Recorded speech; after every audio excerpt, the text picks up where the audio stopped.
찾은 목자의 이야기였고, 두 번째는 잃은 동전을 찾은 한 여인의 이야기였습니다. 그리고 오늘 예수님께서 우리에게 들려주시는 마지막 이야기는 바로 잃은 아들을 찾는 아버지의 이야기입니다. 이 마지막 이야기가 시작되며 우리는 하나님의 사랑의 절정으로 점점 달려가고 있습니다. 오늘의 이 이야기가 중요하다는 것은 내용의 분량만 봐도 알 수가 있습니다.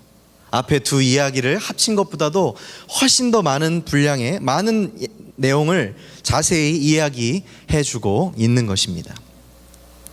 우리 함께 그 이야기를 한번 시작해 보고자 합니다. 오늘 이야기에는 세 명의 등장인물이 나옵니다. 바로 아버지, 큰 아들, 그리고 둘째 아들입니다. 첫 번째 주인공은 방탕한 둘째 아들입니다. 혹시 화면이 준비되어 있나요? 영어로 이 둘째 아들을 무엇이라 부르냐면 프로디걸 선이라고 부릅니다. 프로디걸 선. 그런데 이 프로디걸이라는 이 영어의 첫 번째 뜻이 있는데, 그것은 바로 지나치게 낭비하다라는 뜻을 가지고 있습니다. 둘째 아들은 말 그대로 지나치게 낭비하는 아들이었습니다. 11절에서 14절 말씀 함께 읽어보겠습니다. 시작.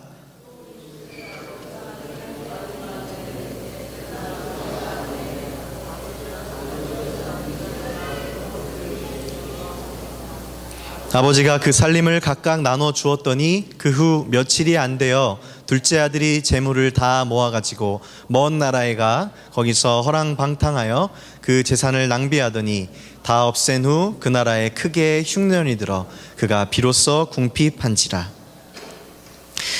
둘째 아들이 계산기를 두드리며 아버지에게 말을 합니다.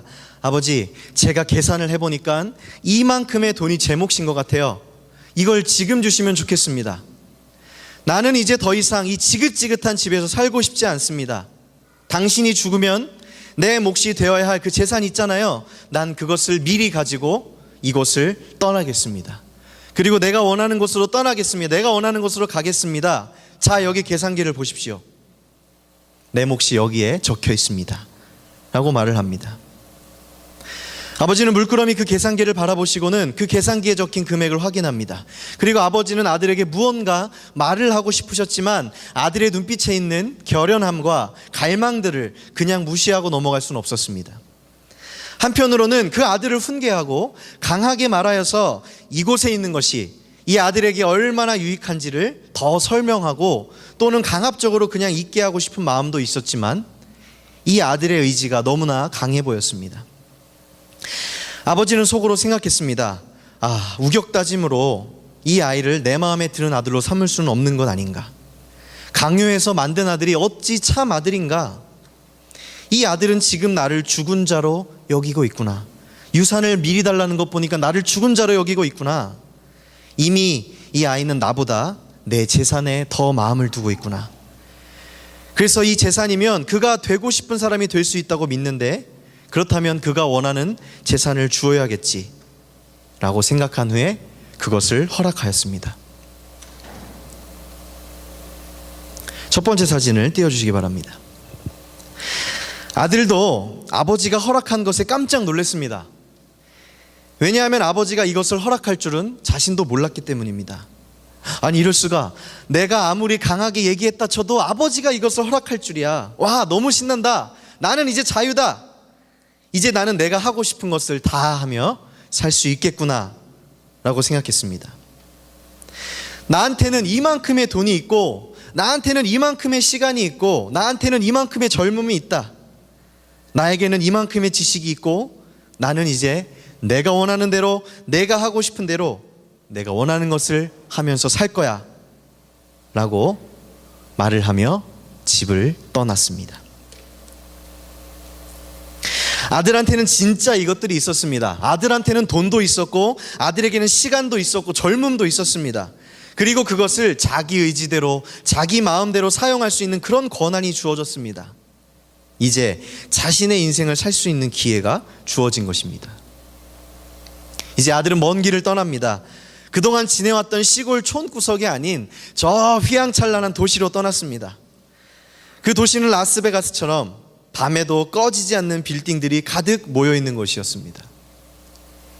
화려한 색채들의 분수들, 그리고 멋있는 동상들이 서 있었습니다. 그리고 여러 향락과 쾌락을 즐길 수 있는 그런 갖가지 것들이 모여 있는 곳이었습니다. 아들은 이제 자기가 가진 이 많은 돈을 가지고 즐길 생각에 너무 신이 나서 어떻게 할 수가 없었습니다. 도박을 즐기며 각종 향락을 즐겼습니다. 테이블에 돈을 이만큼이나 쌓아놓고 도박을 하고 있으니까 사람들이 마구 몰려옵니다. 와, 당신은 정말로 돈이 굉장히 많군요.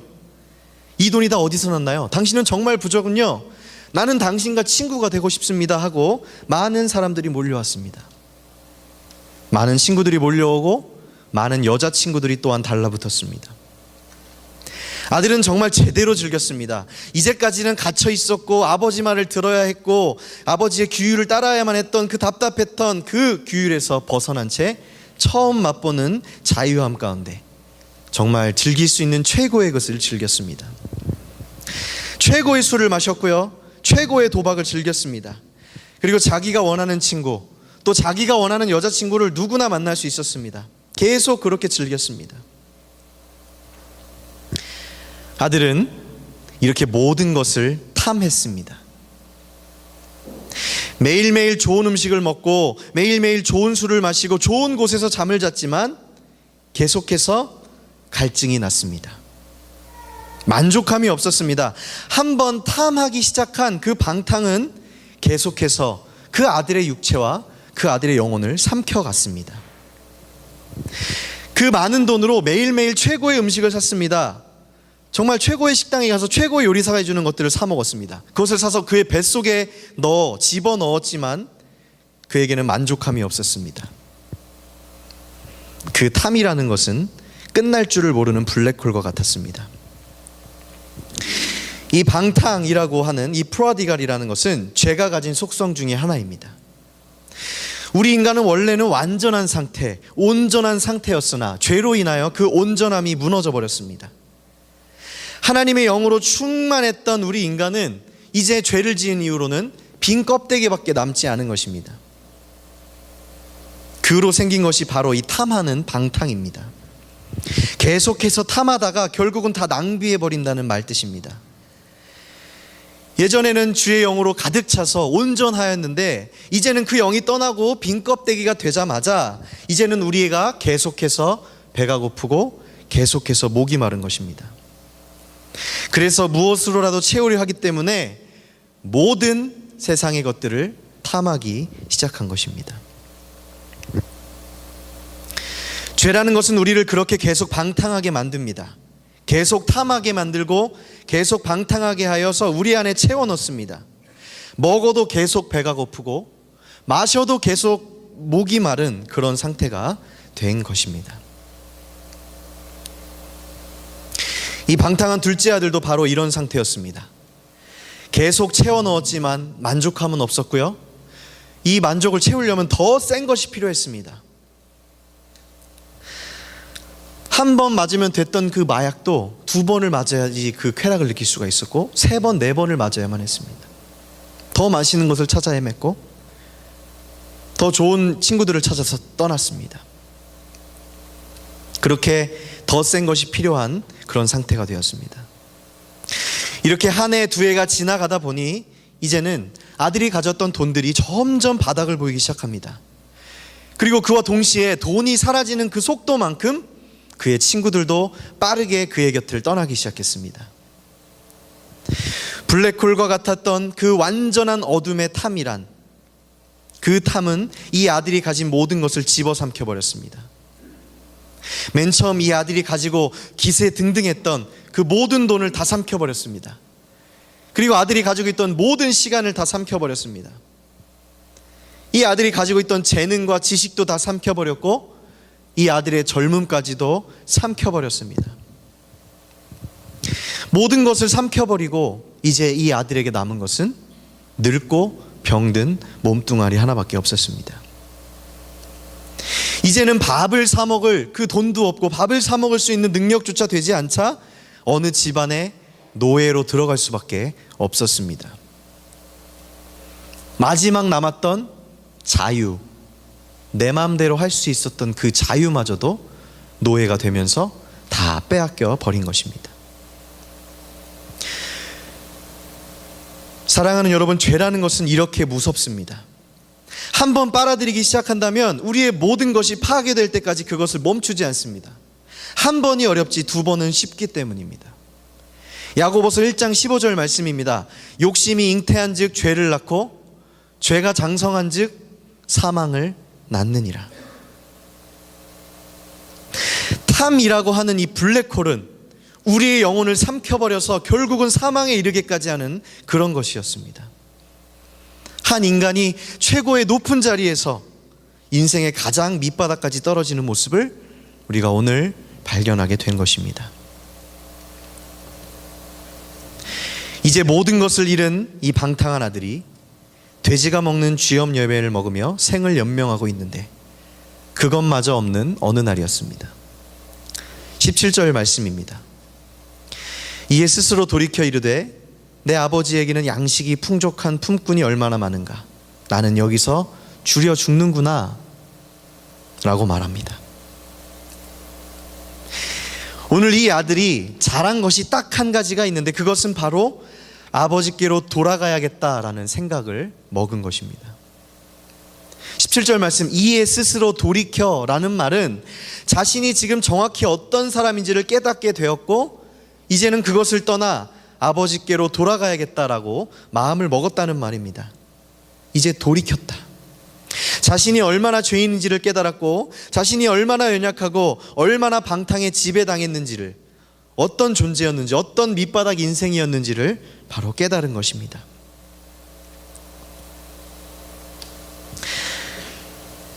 사랑하는 여러분, 우리의 삶에도 때로는 밑바닥의 경험을 할 때가 있습니다. 그러나 그러한 것이 바로 주님께로 돌아가게 되는 회복의 시작임을 믿습니다. 우리가 얼만큼 죄인인지, 우리가 얼만큼 밑바닥인지를 알지 못한다면 우리는 아마 돌아갈 생각을 하지 않을 것입니다. 여전히 도박판에 앉아서 친구들과 술을 마시며 즐기고 있을지도 모르겠습니다. 그러나 우리의 삶의 가장 밑바닥, 가장 큰 고통 속에서는 도리어 우리가 가장 큰 회복을 발견할 수 있을 것입니다. 여러분 중에 혹시 힘들고 어려운 순간을 보내고 계시다면 그 시간을 통해 주님께로 돌아가고자 그런 결심을 하는 저와 여러분 되시기를 주님의 이름으로 축원합니다. 아들이 이제 돌이켜 일어났습니다. 그리고 아버지께로 향하여 걸어갑니다. 힘도 없어서 아마 뛰지도 못했을 것입니다. 그러나 조금씩 아버지께로 돌아가고 있었습니다. 자신이 얼마나 죄인인지를 이제는 알고 내가 아버지께로 가서 난 아버지의 품꾼이 되겠습니다, 아버지의 노예가 되겠습니다 라고 말하려고 마음의 준비를 하며 터벅터벅 조금씩 아버지께로 돌아가고 있었습니다. 이제 두 번째 주인공이 등장을 합니다.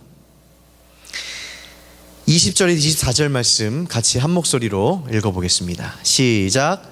이에 일어나서 아버지께로 돌아가니라. 아직도 거리가 먼데 아버지가 그를 보고 치근히 여겨 달려가 목을 안고 입을 맞추니 아들이 이르되 아버지, 내가 하늘과 아버지께 죄를 지었사오니 지금부터는 아버지의 아들이라 일컬음을 감당하지 못하겠나이다 하나 아버지는 종들에게 이르되 제일 좋은 옷을 내어다가 입히고 손에 가락지를 끼우고 발에 신을 신기라. 그리고 살찐 송아지를 끌어다가 잡으라. 우리가 먹고 즐기자. 이 내 아들은 죽었다가 다시 살아났으며 내가 잃었다가 다시 얻었노라 하니 그들이 즐거워하더라. 아멘. 아버지가 달려갑니다. 아들은 지금 배고프고 힘이 없어서 지친 다리를 겨우겨우 끌며 돌아가고 있는 중이었습니다. 그런데 아버지는 저 멀리서 아들의 모습이 보이자마자 모든 것을 제쳐두고 달려가기 시작합니다. 불쌍한 내 아들, 불쌍한 내 아들이라고 소리치며 그 아들에게 뛰어갑니다. 그리고 그 아들을 껴안고 입을 맞춥니다.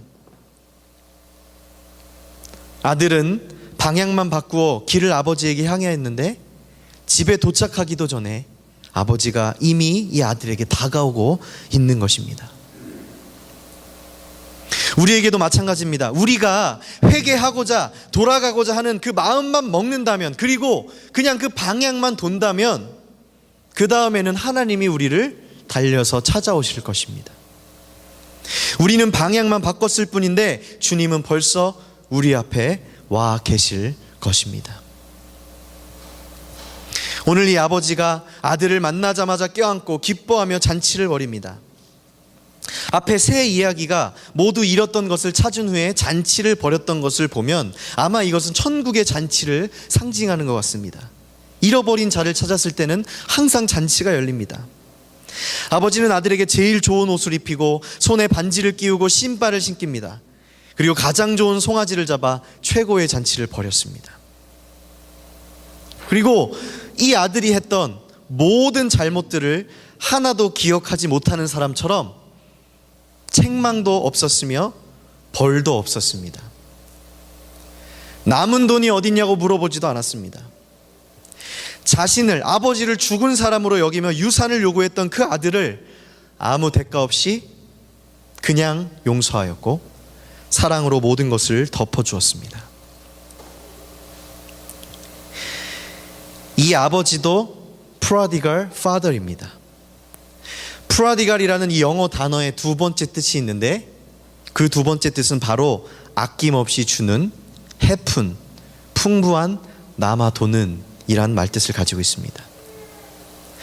아들이 지나치게 낭비하는 아들이었다면 아버지는 해프게 아낌없이 주는 사랑의 아버지였던 것입니다. 아들의 방탕이 모든 것을 빨아들이는 블랙홀과 같은 어둠이었다면 아버지의 해픈 사랑은 모든 것을 환하게 덮어버리는 태양과 같은 것이었습니다. 지나치게 낭비한 아들의 방탕은 해프게 아낌없이 주는 아버지의 사랑으로 다 덮어진 것입니다. 사랑하는 여러분, 하나님의 사랑이 우리의 방탕을 그리고 우리의 탐과 죄를 반드시 이깁니다. 어둠은 결코 빛 앞에 있을 수가 없습니다. 태양과 같은 아버지의 사랑이 나타난다면 블랙홀의 어둠은 그저 한 번에 사라져 버릴 것입니다. 하나님이 우리를 이토록 크고 놀랍게 사랑하고 계신다는 증거입니다. 예전에 저도 이와 비슷한 경험을 한 적이 있었습니다. 2000년도도 전에 옛날 예례입니다. 한국에 핸드폰 통신사들이 있는데 어떤 법이 잘못되었는지 모르겠지만 그동안 잘못 내었던 것들을 다시 반환해주는 그런 프로그램이 있었습니다. 어떤 보조금 같은 것을 다시 반환해서 받을 수 있는 그런 것이 있었습니다. 저희 아버지가 핸드폰을 오래 사용하셨기 때문에 꽤 많은 그 보조금을 돌려받을 수 있었습니다. 제가 그때 아마 고등학생쯤 되었던 것 같습니다. 그런데 이 보조금을 받으려면 컴퓨터 인터넷으로 들어가서 복잡하게 신청하고 어떤 일들을 해야 됩니다. 그런데 이것을 할 수 있는 사람은 우리 집안에 저밖에 없었습니다. 그래서 내가 이것을 하지 않으면 이것을 받을 수가 없는 것입니다. 계산을 해보니까 약 30만 원 정도나 되는 큰 돈을 돌려받을 수가 있었습니다. 제가 고등학생 때인지 대학생 때인지 기억은 안 나지만 그 당시에 30만 원이면 저한테도 우리에게도 모두 굉장히 큰 돈이었습니다. 그때부터 제가 머리를 쓰며 계산기를 두들리기 시작합니다. 이걸 할 줄 아는 사람이 우리 집에 나밖에 없고 내가 하지 않으면 이것을 받을 수 없으므로 아버지는 나한테 한 10만 원 정도를 수수료로 떼어줘야 한다 라는 결론에 다다른 후에 아버지에게 말을 했습니다. 아버지, 내가 이것을 해줄 테니까요 저에게 10만 원의 수수료를 주십시오. 내가 20만 원을 아버지에게 벌어다 주겠습니다. 저에게 10만 원을 주십시오 라고 말을 했습니다. 당시에 10만 원도 굉장히 큰 돈이었습니다. 아버지를 상대로 계산기를 두드린 얄팍한 아들이었습니다. 제가 이렇게 이야기를 꺼낸 후에 아버지가 바로 이렇게 대답하셨습니다. 그냥 너 다 가져. 치사하고 계산적이고 얄팍한 아이라고 비난 한마디 없으셨습니다. 이건 치사해서 너 그냥 다 가져 이 말 뜻이 아니라 너 필요해? 너 다 가져 이거였습니다. 비난 한마디 없어요. 야, 너는 진짜 내 아들이지만 넌 진짜 너는 이거다. 저 같으면 아마 그렇게 했을 거예요. 우리 희수가 그렇게 하면은 야, 얘는 진짜 안 되겠는데 이렇게 생각했을 텐데, 저희 아버지는 그런 비난 한마디 없으셨습니다. 그리고 필요하면 그냥 너 다 가져, 이렇게 말씀하셨습니다. 이 이야기를 듣는 순간 1차적으로는 아버지를 상대로 계산기를 두드린 저의 부끄러움이 찾아왔고, 그 다음으로는 아버지의 조건 없는 사랑에 감동이 밀려왔습니다. 나는 겨우 10만 원을 노리고 머리를 굴려가면서 계산기를 두르고 딜을 제안했는데 아버지의 사랑은 그것을 다 덮어버렸습니다. 그냥 너 다 가져.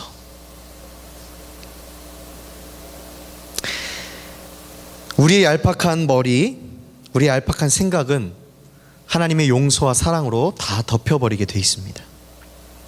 왜냐하면 하나님의 사랑은 이토록 너무나 해픈 사랑이기 때문입니다. 하나님의 사랑은 이처럼 아낌없이 주는 사랑이기 때문입니다. 때로는 그 사랑이 너무 해퍼서 우리가 그것을 감사하게 생각하지 못할 때도 있습니다. 그러나 하나님의 사랑은 개미 같은 우리를 쓰나미 같은 크기로, 말도 안 되는 크기로 덮어버리는 그런 사랑입니다. 여러분과 저는 다 죄인이지요. 얼마나 많은 죄가 있다고 여러분 생각하십니까? 혹시 너무나 큰 죄를 저질러서 용서받지 못할까 하는 근심이 있으시지 않으십니까? 내가 이렇게 방탕한 삶을 사는데 용서받을 수 있을까 하는 마음이 들진 않으십니까? 그러나 하나님의 사랑은 우리의 방탕을 뛰어넘는 사랑입니다. 우리가 죄의 상태에서 방향을 돌이켜 돌아가고자 하는 마음만 먹는다면 우리에게 벌써 찾아오시는 하나님을 만날 수 있을 것입니다. 이런 해프고 아낌없이 주는 사랑에 빠지는 저와 여러분 되시기를 주님의 이름으로 축원합니다. 예수님에게 이렇게 방탕한 알들을 용서하고 사랑한 아버지 하나님의 이야기를 듣자 예수님의 이야기를 듣던 한 무리 죄인과 세리들이 환호성을 지릅니다.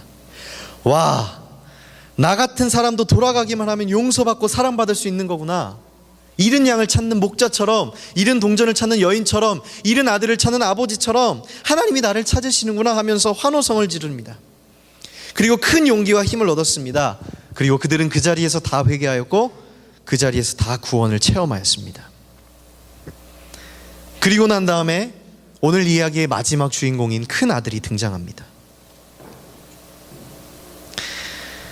이 큰 아들은요, 특별히 반항하지도 못하는 평범한 아들이었습니다.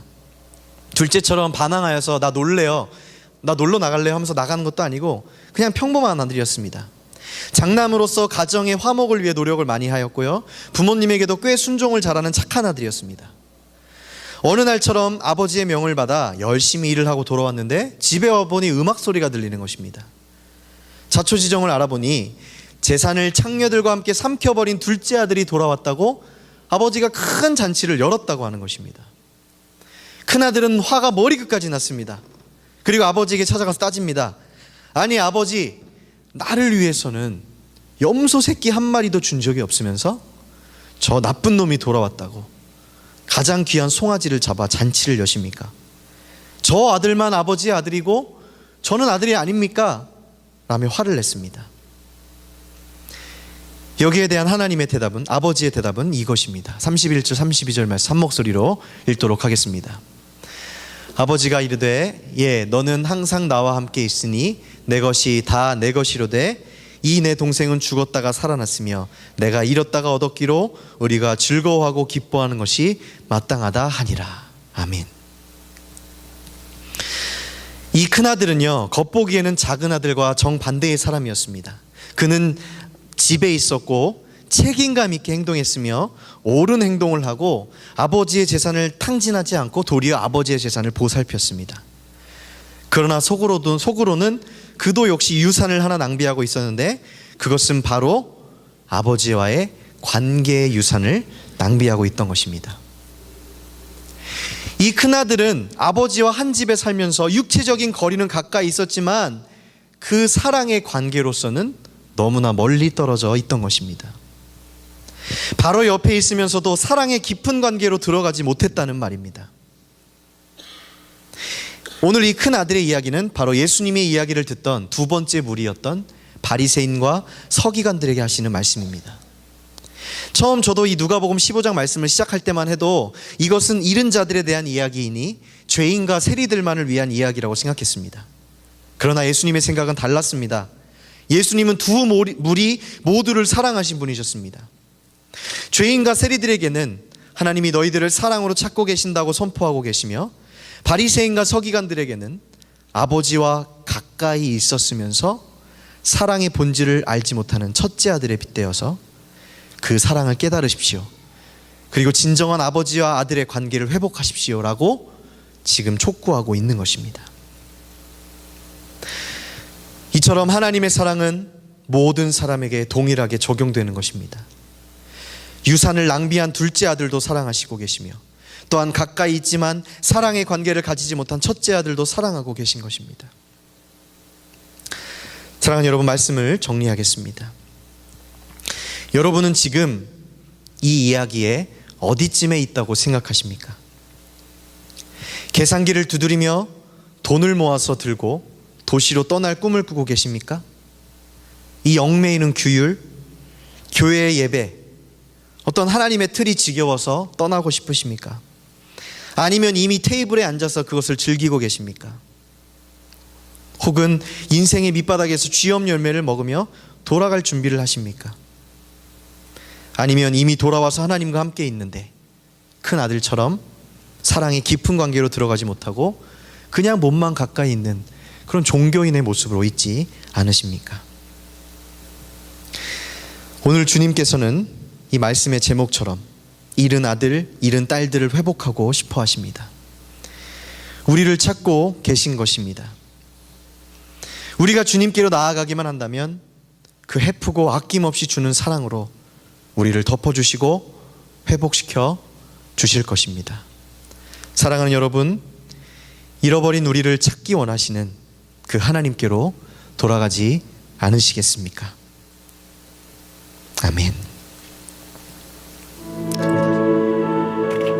사랑의 하나님, 우리가 오늘 이 시간 주님께로 다시 돌아가기를 결단합니다.